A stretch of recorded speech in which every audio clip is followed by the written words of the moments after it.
अगर सपोज करो वो एनडीए के साथ जुड़ के नीतीश कुमार सरकार बना लेते हैं, उनका भरोसा नहीं अगले महीने का। मोदी नहीं तो फिर कौन होगा?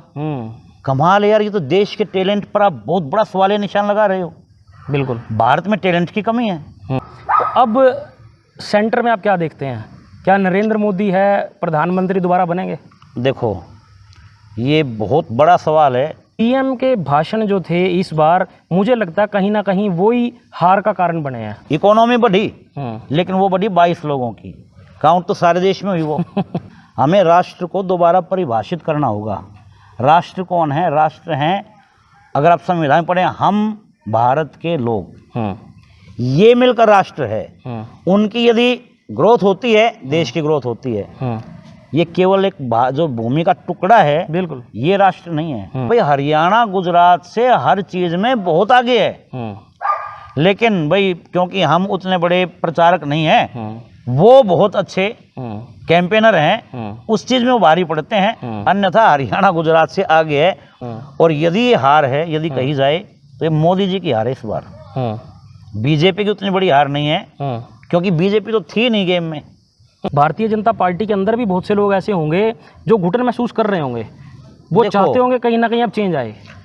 इन 10 वर्षों में बीजेपी साफ हो चुकी थी, आरएसएस भी दूर हो चुका था, सत्ता मोदी जी और अमित शाह जी केवल यहाँ केंद्रित होकर रह गई थी।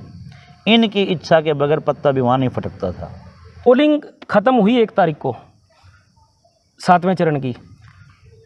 अगले दिन ही 2 तारीख को टोल टैक्स के रेट बढ़ गए, दूध के रेट बढ़ गए।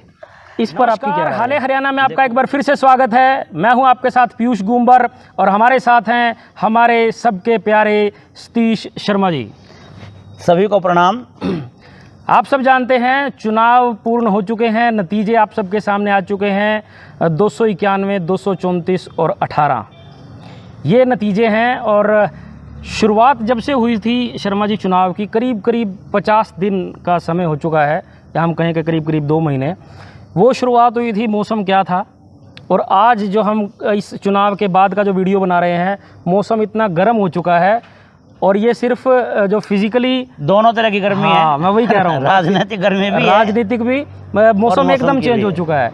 जिस मौसम का जो आंकलन सत्ता पक्ष ने लगाया था या विपक्ष ने भी लगाया था, जो नतीजे हैं उससे बिल्कुल ही अलग आए हैं। बिल्कुल अलग हैं। इसमें तो जितने भी जो सर्वेज थे, एग्जिट पोल थे, सारे के सारे ध्वस्त। तो दर्शकों, आज हम इसी विषय पर चर्चा करने के लिए यहाँ बैठे हैं। क्या कुछ आंकलन रहा? वैसे तो ये टॉपिक इतना वास्ट है कि एक चर्चा में मुझे लगता है कि ये पूर्ण हो ही नहीं पाएगा। बहुत सारे ऐसे ऐसे मुद्दे हैं, अगर उनके ऊपर हम बात करना शुरू करें तो मुझे लगता है कि घंटों बात हो सकती है। तो जितने भी मुख्य बिंदु रहेंगे, आज हम उन पर एक वीडियो लेकर आए हैं, जिसमें हरियाणा और जो है राष्ट्रीय स्तर की राजनीति की कुछ चर्चा रहेगी। और जो बिंदु होंगे उन पर हम विस्तार से आगे आने वाले दिनों में वीडियोज़ बनाएंगे, आप तक लेकर आते रहेंगे। सबसे पहले हम शुरू करते हैं हरियाणा से। हरियाणा में आप सब जानते हैं 10 सीटों पर चुनाव हुआ, एक उपचुनाव हुआ मुख्यमंत्री की सीट पर। और जैसा कि हम लोग शुरू से लेकर चल रहे थे कि कांटे की टक्कर है, बराबर बराबर का मैच है, लेकिन ना तो सत्ता पक्ष के कार्यकर्ता हैं, समर्थक हैं, इस बात को हजम कर पा रहे थे। हमारी कई बार उनसे जो है इस बात पर तीखी प्रक्रिया भी होती थी। और ना ही जो है विपक्ष वाले दावा कर रहे थे मैक्सिमम हम जो है 8 से 9 जीतेंगे। इधर सत्ता पक्ष वाले कह रहे थे कि मैक्सिमम हम 8 से 9 जीतेंगे। लेकिन ये आंकलन हमें कहीं ना कहीं जो है हमें भी हजम नहीं हो रहा था। तो इस सभी विषय पर चर्चा करेंगे। हमारे साथ हमारे राजनीतिक विशेषज्ञ हैं सतीश शर्मा जी। सर, अब मैं आपके पाले में गेंद फेंकता हूँ। मैं एक छोटी सी बात और बताऊँ बात करने से पहले। हाँ जी। पहले भी वीडियो में हमारी चर्चा हुई, उसमें एक बात थी, करनाल हमने शुरू से ही कहा कि यहाँ टक्कर है जबरदस्त, लेकिन लगता नहीं कि यहाँ कांग्रेस जीतेगी बीजेपी। ये बिल्कुल आपने कहा। दूसरी सीट नवीन जिंदल, ये भी आपने कहा। आपने ये भी कहा कि पर्सनल संबंधों के कारण तो नहीं। मैंने कहा नहीं, जो उसकी अपनी पर्सनैलिटी है। और बाद में जो पता चला कि जाटों में से भी करीब 15-20 हज़ार वोट ऐसी थी जो नवीन जिंदल ने और उनके भाइयों, उनकी फैमिली ने पर्सनल लोगों को फोन करके, जो उनके अपने आदमी थे, उनको इतनी वोट जाटों की भी मिली हैं। और तीसरी सीट जो गुड़गांव, हाँ। वो भी हमने बार बार कहा कि राव इंद्रजीत का अपना जो वहां पर वजूद है, इस कारण से वो सीट बीजेपी को ही जाएगी, लेकिन उसमें ज्यादा जो मामला है वो राव इंद्रजीत का अपना है। अब कांग्रेस की हम बात करें, दीपेंद्र हुड्डा शुरू से क्लियर थी उनकी। जैसे ही चुनाव स्टार्ट हुआ 2 सीटें, एक शैलजा और एक दीपेंद्र हुड्डा, ये दोनों बिल्कुल क्लियर थी, इसमें तो कोई दिक्कत थी नहीं। बिल्कुल। और अब भी जो हरियाणा की सबसे बड़ी जो 2 जीत हैं वो पहली दीपेंद्र की है और दीपेंद्र हुड्डा की, और दूसरी कुमारी शैलजा की। अब जो वरुण मौलाना की थी, कई उसमें उतार चढ़ाव आए, लेकिन स्टार्टिंग से ये दिख रहा था कि वो सीट कांग्रेस जीतेगी और वो उसने जीती भी। आपने 2 सीटों की चर्चा की, एक आपने की कुरुक्षेत्र की और दूसरी गुड़गांव की, जो हमने कन्फर्म बताई हुई थी। गुड़गांव में तो हम लेकर चल रहे थे बीजेपी आज पे रहेगी, और वो नतीजों में दिखा भी कि वाकई में जो शुरू में राज बब्बर जरूर आगे चलते रहे, लेकिन एंड में जो 70-75 हज़ार से जीते हैं राव इंद्रजीत, इतना मार्जिन दिख रहा था। लेकिन कुरुक्षेत्र में अगर हम बात करें, नवीन जिंदल और सुभाष गुप्ता की इतनी क्लोज फाइट रही, मात्र 30,000। आधे टाइम तो कंटिन्यू जिंदल पीछे चलते रहे, जिंदल पीछे थे। हाँ, तो क्या मानेंगे आप, सिर्फ 30,000 मतों से जो है विजय प्राप्त हुई। इसमें वो जो एक बात थी, मैंने कल एक लाइव वीडियो में बोला भी कि जो विपक्ष वाले आरोप लगा रहे हैं इनेलो और जेजेपी, ये भारतीय जनता पार्टी के प्लांट किए हुए कैंडिडेट्स हैं। आपका क्या कहना है इनेलो का कुरुक्षेत्र की सीट? देखिए, एक छोटी सी बात और भी है, यदि अभय सिंह चौटाला उतनी नहीं ले पाते, क्योंकि 60,000 से ऊपर उन्होंने मत प्राप्त किए हैं। हाँ, बस 60। और जो जीत है वो है लगभग 30,000 की। यदि अभय चौटाला की जगह वहां पर कोई और कैंडिडेट होते इनेलो की ओर से, तो सुशील गुप्ता शायद चुनाव जीत जाते। बिल्कुल। लेकिन यदि नवीन जिंदल वहां पर नहीं होते, तो सुशील गुप्ता स्टार्टिंग से ही चुनाव जीत चुके थे। ये तो मामला इतना फंसा के जब नवीन जिंदल वहां पर कैंडिडेट के तौर पे आए। तो आपको क्या लगता है, नवीन जिंदल के आने से भारतीय जनता पार्टी के जो कार्यकर्ता हैं, उन्होंने पूर्ण रूप से साथ दिया भारतीय जनता पार्टी का? नहीं, बीजेपी के खिलाफ कुरुक्षेत्र में तो हमारे जो अपने संपर्क हैं, उन्होंने यही बताया कि वहां पर इस समय बीजेपी बिल्कुल लोग पसंद नहीं कर रहे थे। अच्छा। बेशक नायब सिंह सैनी जी चीफ मिनिस्टर बन गए, लेकिन फिर भी जो वहां का आम जनमानस था, आप एक और देखें, सबसे बड़ी गड़बड़ क्या रही है कि बीजेपी के जो एमपी रहे हैं वो सारे के सारे नाकारा रहे हैं। करनाल में तीनों बार बार चेंज करने पड़े, कुरुक्षेत्र में बार बार चेंज करने पड़े। पहले राजकुमार सैनी को लेके आए, उसके बाद नायब सिंह सैनी को, और अब कोई बीजेपी का पास था ही नहीं, फिर नवीन जिंदल कांग्रेस से उठा के उनको लेके आए। तो बार बार जब कैंडिडेट आपको चेंज करने पड़ते हैं, इसका अर्थ है आपके जो मेंबर ऑफ पार्लियामेंट्स थे, उन्होंने अपने कार्य को अच्छे से नहीं किया, और लोग उनके कार्य से संतुष्ट नहीं थे। उन सभी के खिलाफ एक एंटी इनकम्बेंसी अच्छे तरीके से थी। करनाल की बात करें, यहाँ तो बहुत ज़्यादा थी, लेकिन जब चीफ मिनिस्टर कोई भी लीडर अगर 9 साल 9 साल रह जाते हैं, एक फिर भी उनका कद बन जाता है। तो खट्टर साहब का कद बहुत बड़ा था, और लोगों के दिमाग में और ऑलरेडी बात होती है घुसी हुई, और यहाँ पर 6.5 लाख का अंतर भी था। ऊपर से एक्स CM यहाँ पर चुनाव लड़ रहे कि भी उनको कौन हराएगा, तो उससे फिर जो परसेप्शन जो बनता है वो जीत का एक कारण बनता है। यहाँ पे मैं एक बात और जोड़ना चाहूँगा शर्मा जी, करनाल सीट की अगर हम बात लेकर चलें, आपकी बातें कुछ हद तक मैं सहमत हूँ, लेकिन यहाँ पर एक पॉइंट और है। करनाल की सीट में मनोहर लाल खट्टर, मैं पहले दिन से ये बात मान रहा हूँ, मनोहर लाल खट्टर की जगह कोई भी XYZ कैंडिडेट होता, उनको इतना ज़्यादा जो है स्ट्रगल ना करना पड़ता, पहली बात। दूसरी बात, दिव्यांशु बुद्धि राजा के हार का एक मुख्य कारण जो कल के आंकलन से निकल के आया है, मेरी कांग्रेस के कुछ लोगों से बात भी हुई, उनका भी यही कहना है, जो मुख्य कांग्रेस के यहाँ के लोकल लीडर्स थे, 2-3 नाम मैं नहीं लेना चाहूँगा, पब्लिक सब जानती है, उन लोगों ने खुलकर दिव्यांशु बुद्धि राजा का साथ नहीं दिया है। वो एक मेन फैक्टर रहा है दिव्यांशु बुद्धि राजा की हार का। आप क्या कहेंगे? मैं आपको एक छोटा सा पीछे लेके जाता हूँ। सोनीपत में एक राई हल्का है, MLA का इलेक्शन था, और रमेश कौशिक जो पहले गन्नौर से MLA थे, कैलाना हल्का होता था, उनकी सीट बदलकर कांग्रेस से वहाँ पर दे दी गई, समझिए राई में।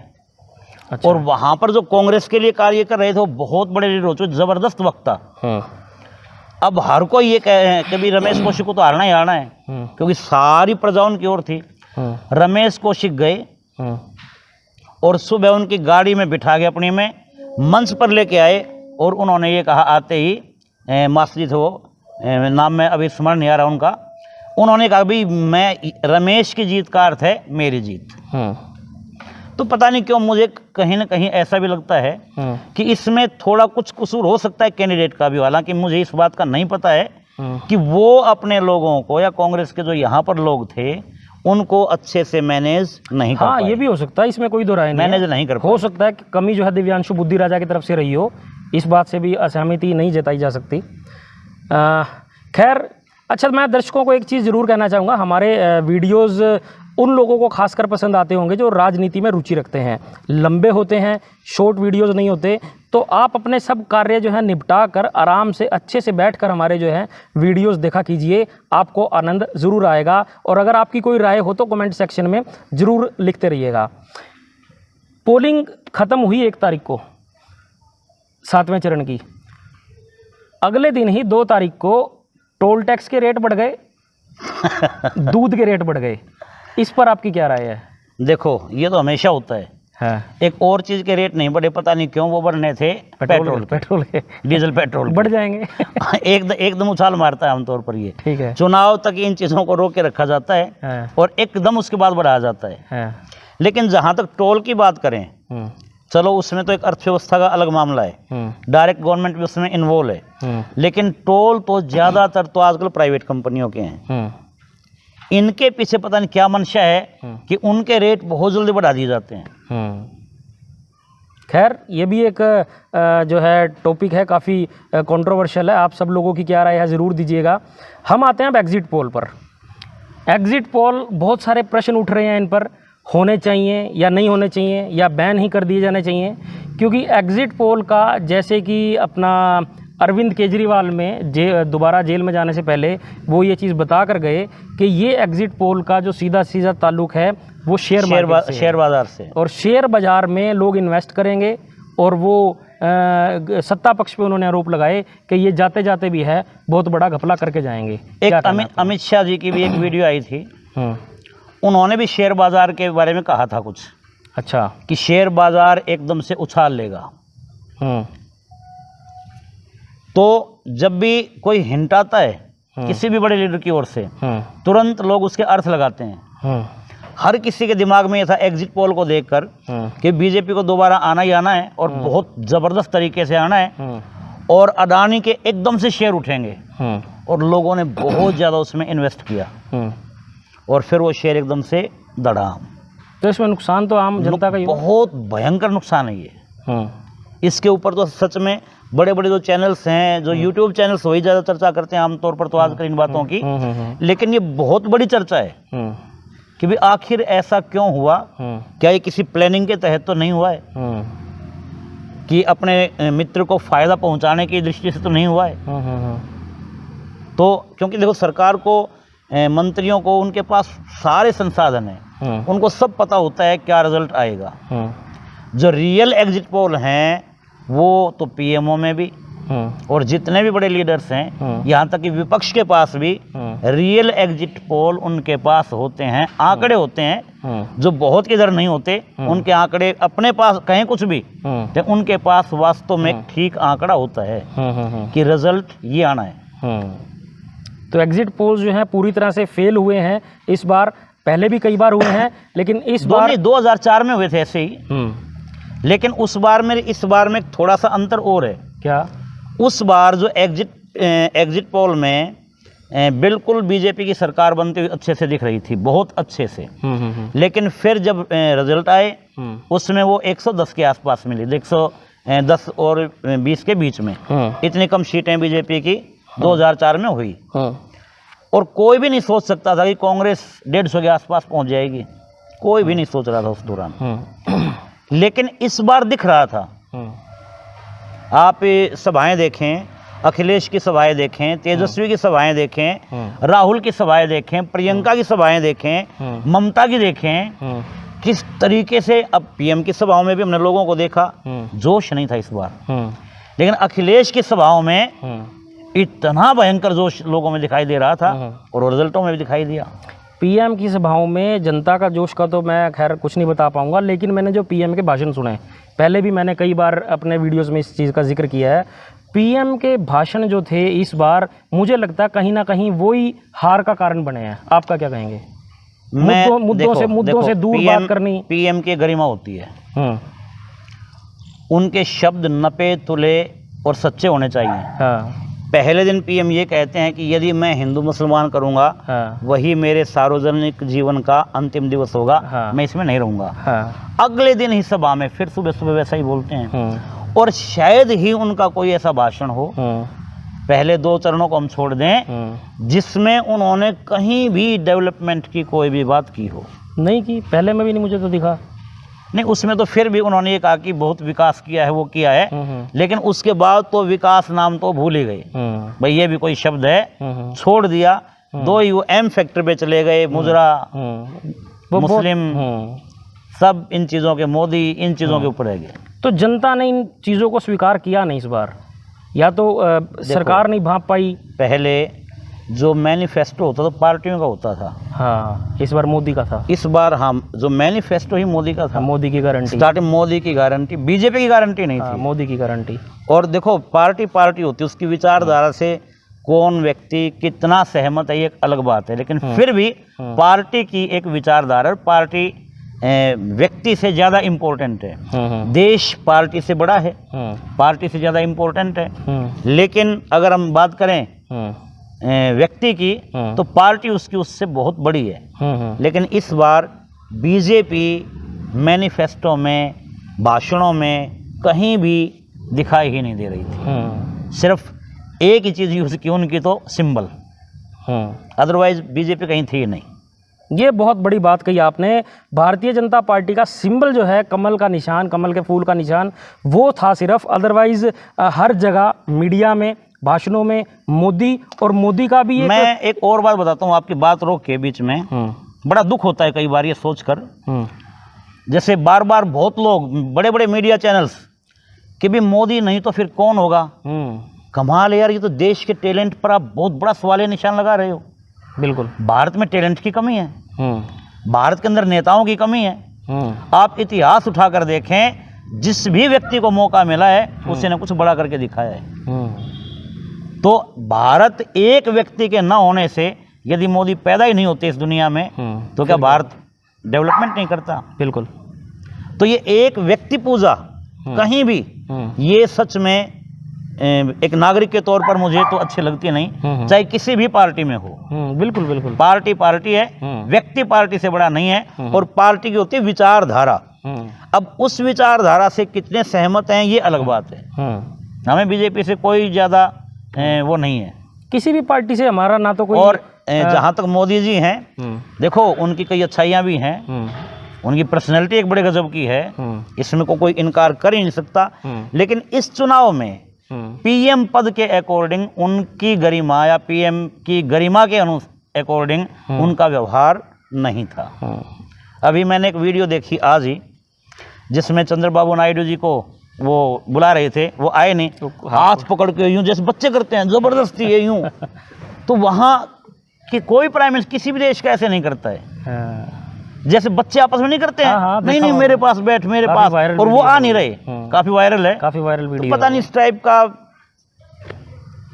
खैर वही बात है, देखिए अपने अपने हर किसी के विचार हो सकते हैं। बहुत से लोग ऐसे हैं मोदी के खिलाफ कुछ भी चीज़ नहीं सुन सकते हैं, उनकी हर एक बात, उनकी हर एक हरकत जो है उन्हें बिल्कुल भाती है। अपने किसी निजी संबंधी से भी बढ़कर जो है वो नरेंद्र मोदी को मानते हैं। मैं बीच में एक और मोदी जी के बारे में बात फिर कहना चाहूँगा। आप 14 से पहले की वीडियो उठाएं, जब उन्होंने दिल्ली में, और शायद कॉलेज का नाम मुझे ध्यान नहीं, वहाँ पर जो उन्होंने एक स्पीच दी थी बच्चों के बीच में, बच्चों ने सवाल किया आप किस तरीके से डेवलप करेंगे देश को। हाँ, क्या आप उनको सुन के देखें और अब को सुन के देखें, बहुत फर्क। उस समय जो मोदी जी थे, हर कोई उनको सैल्यूट करता था, उनकी विचारधारा को, उनके विचारों को। उन्होंने यही कहा, मैं हर चीज़ में, हर काम को हम देशभक्ति से जोड़ते हैं, इसीलिए लोग फिर उसमें चाहकर पूरा अपना दम लगा के काम करते हैं। अच्छा, एक चीज़ और मुझे याद है, 14 के जब उनको पीएम कैंडिडेट अभी घोषित करने से पहले के वीडियोस भी हैं, क्योंकि जब पीएम कैंडिडेट घोषित हो गए उसके बाद तो सीधा पॉलिटिकल बातें शुरू हो गई। लेकिन पीएम कैंडिडेट बनने से पहले जो उन्होंने अपना बेस तैयार किया, उस समय जो उनकी बात होती थी गुजरात का जो एक गुड गवर्नेंस और डेवलपिंग गुजरात को लेकर गुजरात मॉडल की जो बातें होती थी, उसमें क्योंकि उससे पहले अगर हम 2002 के ईरा की बात करें, गोधरा हुआ और उसके बाद जो उनकी छवि बनी, एक कट्टरवादी हिंदू के नेता के रूप में उभरे। लेकिन 14 आते आते तक उन्होंने एक थोड़ा सा सॉफ्ट साइड को ले लिया और टेक्निकली बातें करने लगे, किस तरह से हम देश को आगे लेके जाएंगे। उस समय अन्ना आंदोलन हुआ था, हाँ, लोग कांग्रेस के खिलाफ थे, हम भी खिलाफ थे, तो उन्होंने इस चीज़ को पूरा कैश किया पूरी जनता के साथ। हाँ, लेकिन उस समय मुझे हुड्डा साहब की एक स्पीच याद है, पॉलिटिकल स्पीच, जो उन्होंने शायद गुहाना में दी थी। अच्छा, उन्होंने ये कहा कि उस समय हरियाणा में भी वो चलता था, नंबर 1 हरियाणा। हाँ, हरियाणा इस चीज़ में नंबर 1, इस चीज़ में नंबर 1, इस चीज़ में नंबर 1। वो ऐड भी शूट की थी हमने, ऐड भी शूट, ठीक है, वो ऐड भी आई थी। लेकिन हमें लगता था कि नहीं, शायद गुजरात इससे कहीं बेटर है। तो हुड्डा साहब ने उस दौरान मंच पर कही थी ये बात, भाई हरियाणा गुजरात से हर चीज़ में बहुत आगे है। लेकिन भाई क्योंकि हम उतने बड़े प्रचारक नहीं हैं, वो बहुत अच्छे कैंपेनर हैं, उस चीज़ में वो भारी पड़ते हैं, अन्यथा हरियाणा गुजरात से आगे है। उन दिनों में हुड्डा साहब ने कही थी। बाद में ये बात लगी कि शायद हुड्डा साहब ठीक कह रहे थे ये बात, हरियाणा उस दौरान गुजरात से काफ़ी आगे था। तो मैं उसी बात पे आ रहा था, 14 के आसपास जो उन्होंने अपने आप को एक गुड गवर्नर के रूप में, गुड एडमिनिस्ट्रेटर के रूप में जो पेश किया, लेकिन फिर उसके बाद 19 आते आते और अब 24 आते आते तो वो सब चीज़ें बिल्कुल उन्होंने, मुझे लगता है कि खूंटी पे टांग दी। हाँ, वो नेपथ्य वो छोड़ दी, बिल्कुल छोड़ दी। ये तो दूसरे ही नरेंद्र मोदी आए। हाँ, वो नरेंद्र मोदी दिखे नहीं दिखे बाद में। अब इन चुनावों में तो बिल्कुल ही मुझे लगता है हद पार हो गई। मैं बिल्कुल जो है स्पष्ट रूप से ये बात को कहना चाहूँगा, और यही हमारा कहीं ना कहीं आंकलन भी है। हरियाणा से अगर हम बाहर की बात करें, पूरे देश भर में जो जनता ने है भारतीय जनता पार्टी को पूर्ण रूप से मैंडेट शायद इसीलिए नहीं दिया, या तो वो भारतीय जनता पार्टी को तो पसंद कर रहे हैं, लेकिन नरेंद्र मोदी की जगह शायद वो किसी और को अब चाहते हैं कि वो आगे आएं। क्या कहना आपका? आप और देखें, जब भी किसी पार्टी को ज़बरदस्त बहुमत मिला है, स्टेट में देख लें, आप सेंटर में देख लें, उस दौरान जो ग्रोथ हुई है वो कम हुई है। और जब भी मिलीजुली सरकारें हुई हैं आई हैं, उस दौरान ग्रोथ रेट ज़्यादा रहा है। अब भी 14 से पहले की अगर बात करें, जितने भी इंडेक्स हैं, चाहे हंगर इंडेक्स हो, हैप्पीनेस इंडेक्स हो, प्रेस फ्रीडम इंडेक्स हो, कोई भी आप इंडेक्स लें, भारत बहुत ज़्यादा स्पीड के साथ नीचे गिरा है। फिर प्रति व्यक्ति एक होती है नेशनल ग्रॉस इनकम, हमारी राष्ट्रीय आय कितनी है वो कम हुई है। परचेजिंग पावर बहुत ज़्यादा कम हुई, इकोनॉमी बढ़ी, लेकिन वो बढ़ी 22 लोगों की। काउंट तो सारे देश में हुई वो काउंट तो हर वो मेरे एवरेज में तो हम भी लगे, तो हर कोई उसमें एक बिल्कुल जो गरीब आदमी बेचारा वो भी उसमें शामिल है, उसकी भी वो दिखाई जाएगी। लेकिन इस जो एक दूरी बढ़ी, इतिहास में कहते हैं लगभग 100 सालों में ऐसा हुआ है। अंग्रेज आज़ादी से पहले भी अमीर और गरीब के बीच जो खाई थी वो इतनी बड़ी नहीं थी जो इस समय। 100 सालों में सबसे बड़ा गैप अमीर और गरीब के बीच में अब आया है। 100 सालों में, 100 सालों का अर्थ है अंग्रेजों के टाइम में भी इससे कुछ बाद वाले टाइम में ज़्यादा था। उस गैप के कारण जो आम आदमी के पास पैसा नहीं है, उससे परचेजिंग पावर खत्म हो गई, बाजार ध्वस्त होते चले गए, और केवल गिने चुने व्यक्तियों का, ऊपरी जो 50-100 लोग हैं, उनके पास सब कुछ उनके हाथों में रह गया। मैं आपकी जब ये बात आप कर रहे हो, मुझे एक बात और दिमाग में आ गई। 2 महीने से करीब हम जो वीडियो ये बना रहे हैं चुनाव राजनीति को लेकर, इस 2 महीने के दौरान मुझे कई लोग ऐसे मिले जिनका ये कहना था, गुम्बर भाई आप तो कांग्रेसी हो गए। तो मेरा देखो, मैं आपको एक और बात बताता हूँ रोक के। कांग्रेसी होना, बीजेपी का होना, जेजेपी इनेलो का होना, इसमें खराब क्या है? भाई सारे हमारे देश की पार्टियां हैं, कहीं ना कहीं आदमी होगा। सारे हमारे देश की पार्टियां। दूसरी बात, क्योंकि चलो लोगों की एक पत्रकार जगत से एक्सपेक्टेशन ये होती है निष्पक्षता। तो मेरा कहना यही है कि जो लोग हमें पुराना जानते हैं, जितने भी हमारे मित्र या फेसबुक पे तो टाइमलाइन पे सब चीज़ें होती हैं। 2014 से पहले हमने जिस तरह से सवाल कांग्रेस से पूछे हैं उसी तरह से सवाल अब हम बीजेपी से पूछ रहे हैं। हमारा काम ही यही है, सवाल हमने पूछे हैं, सवाल हमारा पूछना जो है हमारा फ़र्ज़ ही वही है, हमारा जो है काम है, आपका धर्म भी यही है, हमारा धर्म भी यही है। तो अब हम आते हैं दोबारा इलेक्शन पर, मुद्दा थोड़ा चेंज हो गया।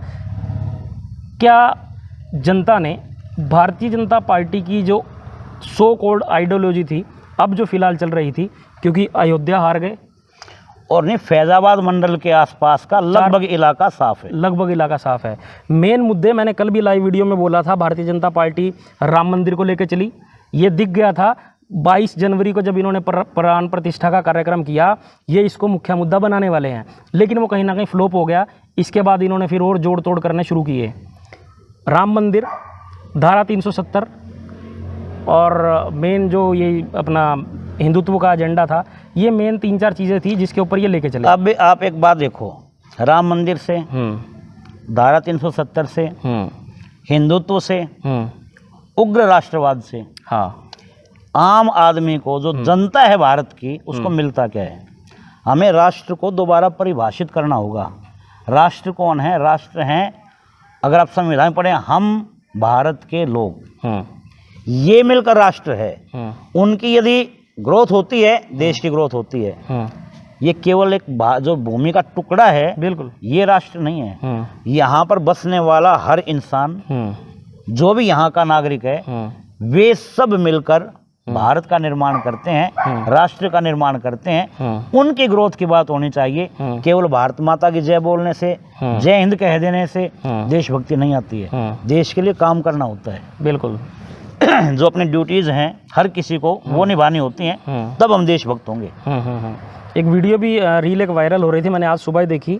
उसमें एक वो ई-रिक्शा चालक था, पत्रकार ने उससे पूछा भी, शायद वो अयोध्या का वीडियो होगा, तो पत्रकार ने उससे पूछा भी आप राम मंदिर जाया कीजिए, पूजा अर्चना किया कीजिए। तो उन्होंने ये बोला भी पूजा अर्चना से ही सिर्फ घर थोड़ी चलेगा, मैं इस ई-रिक्शा में अगर चाबी नहीं चलाऊँगा तो कैसे चल जाएगी? चाबी की जगह मैं इस पर अगरबत्ती जला दूँगा, रिक्शा थोड़ी ना चलेगी। एक बार शंकराचार्य जी ने, हम तो बैठे सुन रहे थे, व्यक्ति ने बात पूछी, तब उन्होंने कहा जो अध्यात्म है वो भौतिक पर आधारित है। क्योंकि जितने भी आध्यात्मिक लोग हैं वो प्रोडक्शन में उनका कोई रोल नहीं होता है। वहाँ तो लोग दे के आते हैं कि जी आप इस चीज़ में आगे बढ़िए और आपकी जो भी सेवा है, शुरूसा है, वो हम लोग करेंगे, आपको कोई कष्ट नहीं आने देंगे। तो जो अध्यात्म है वो भौतिक पर आधारित है। भौतिक अच्छा होगा, अध्यात्म भी अच्छा होने लग जाएगा।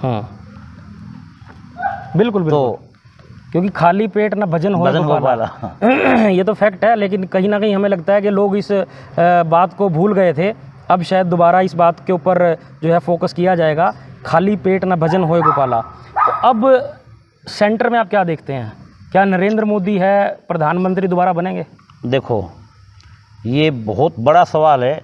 अब तो पूरा देश और पूरी सरकारें उससे विपक्ष जूझ रहा है इस मामले पर। मुझे लगता है क्या होगा, विदेशों की भी निगाह इस समय भारत तो होती है। देखो, भारत एक बड़ा लोकतंत्र है, सबसे बड़ा है, जब नहीं सबसे बड़ा है, और वैसे भी अर्थव्यवस्था के मामले में भी, बाजार के मामले में भी भारत में क्या घटित होगा ये पूरे देश दुनिया को प्रभावित करता है। बिल्कुल। तो नज़र तो हर किसी की है ही है।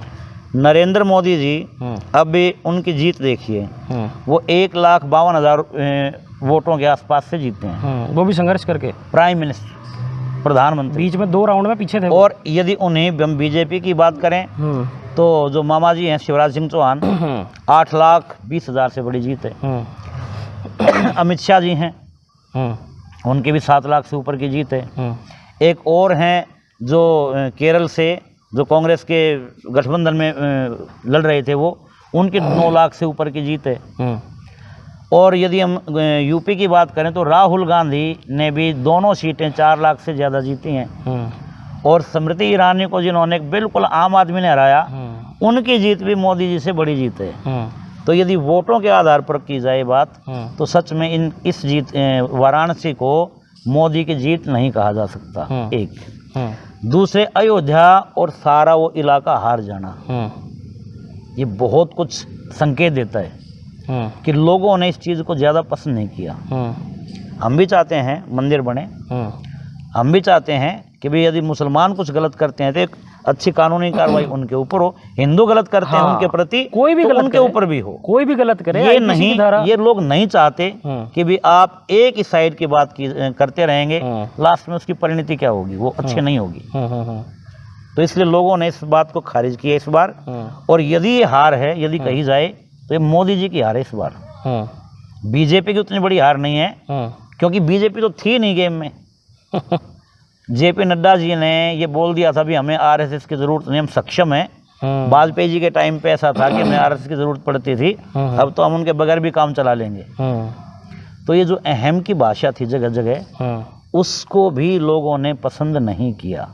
और ये अहम की भाषा अकेले 2-4 बड़े नेताओं की नहीं थी, बहुत नेताओं की थी, जिनकी बातों में हर सेंटेंस में अहम परिलक्षित होता था। बिल्कुल।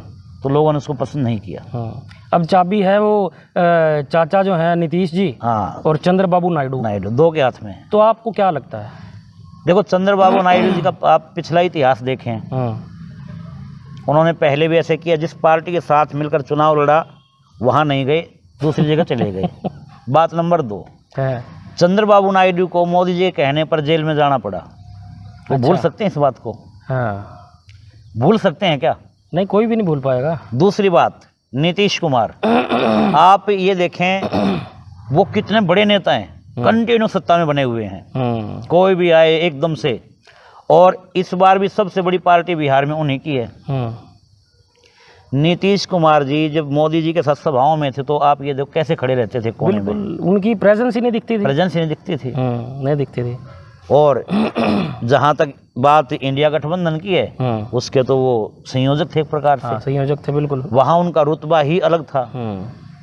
और राजनीतिक संभव, वैसे भी उनका दूसरा नाम पलटू राम भी है। एक चीज़ और भी है, अगर सपोज करो वो एनडीए के साथ जुड़ के नीतीश कुमार सरकार बना लेते हैं, उनका भरोसा नहीं अगले महीने का। बिल्कुल। वो पता लगे अगले महीने भाग गए वापस।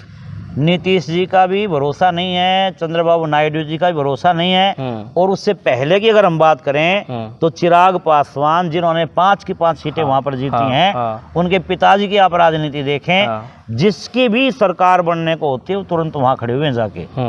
और चिराग के अंदर भी वही गुण है। बिल्कुल। अगर उनको लगता है कि इंडिया गठबंधन के साथ कुछ ठीक होने वाला है, वो वहां तुरंत खड़े हो सकते हैं। और यदि एनडीए तो एनडीए।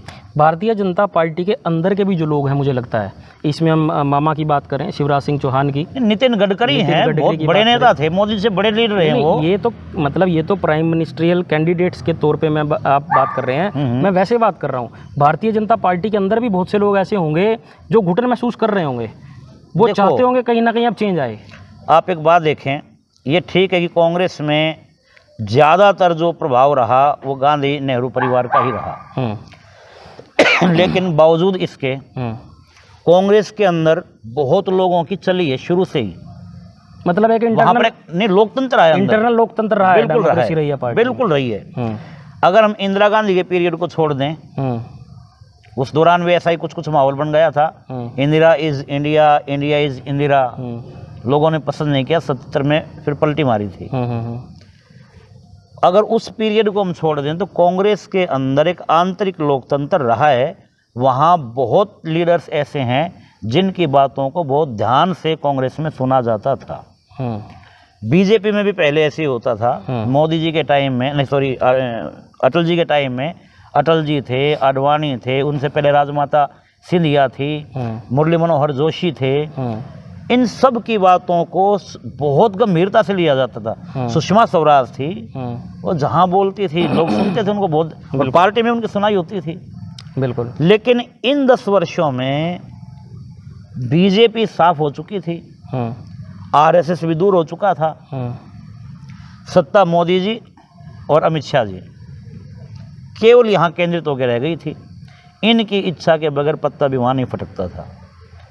इसको भी बीजेपी के जो अंदर के लीडर हैं, मैं कार्यकर्ताओं की बात नहीं है, मैं लीडर्स की बात कर रहा हूँ, वो कोई भी, उनको भी ये घुटन तो महसूस होती ही थी कि भाई क्या, क्यों बीजेपी इस तरह की पार्टी नहीं थी, बहुत लोगों की सुनी जाती थी वहाँ पे।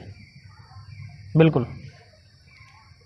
तो फिर जो इन्होंने इस बार जो कर दिया, इतने ज़्यादा कैंडिडेट्स बाहर से ले आए, अब ये भी कहीं ना कहीं नेगेटिव रहा होगा इसके लिए। नेगेटिव नहीं, लोगों ने विचार तो किया, लोग बुद्धिमान हैं, बेवकूफ़ तो है नहीं कि भी मोदी गारंटी, सब कुछ मोदी के ऊपर। लेकिन हरियाणा में अगर आप देखें तो 6 में से नहीं 10 में से 6 व्यक्ति बाहर से लिए और वो सारे कभी न कभी कांग्रेसी रहे। गुड़गांव में राव इंद्रजीत के सिवाय और अगर किसी को भी टिकट देते तो क्या जीत जाते मोदी जी के नाम पे? नहीं, वो अपने दम पे जीते हैं, इसमें कोई दुराई नहीं। धर्मवीर, चौधरी धर्मवीर, वो इलेक्शन नहीं हारते हैं आमतौर पर। हाँ, वो भी जीत रहे हैं, लगातार जीत रहे हैं, उनको जीतना आता है। तो धर्मवीर जी हैं, चौधरी धर्मवीर सिंह, उनकी जगह कोई और होता बीजेपी का लीडर तो जीत जाता। रोहतक से जो पिछली बार अरविंद शर्मा जीते, वो अरविंद शर्मा थे, पहले भी इंडिपेंडेंट सोनीपत जीते थे, 2 बार करनाल से भी। और कोई होता क्या दीपेंद्र के सामने कोई टिक सकता था वहां पे? तो आप नवीन जिंदल हैं, अगर कुरुक्षेत्र में जिंदल नहीं होते तो टिक सकता था कोई भी। सही बात है।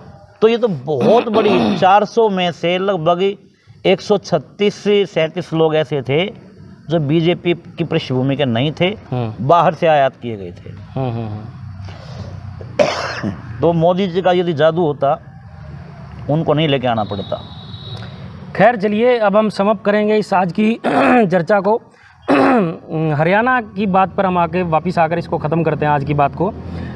46 से 56 विधानसभाओं पर जो है ये सूत्रों के हवाले से खबर निकल कर आ रही है। देखो, मेन तो ये बताया कि 56 है, 56 सीटों पर, लेकिन आज दैनिक भास्कर में 46 लिखे हुए थे।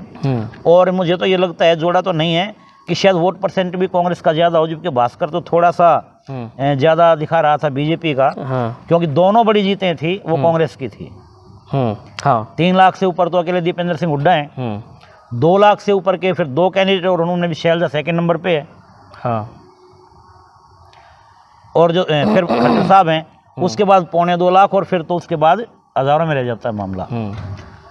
तो विधानसभा चुनाव बहुत नज़दीक है, और इस समय जो कांग्रेस का आत्मबल होगा बहुत ज़्यादा मजबूत होगा।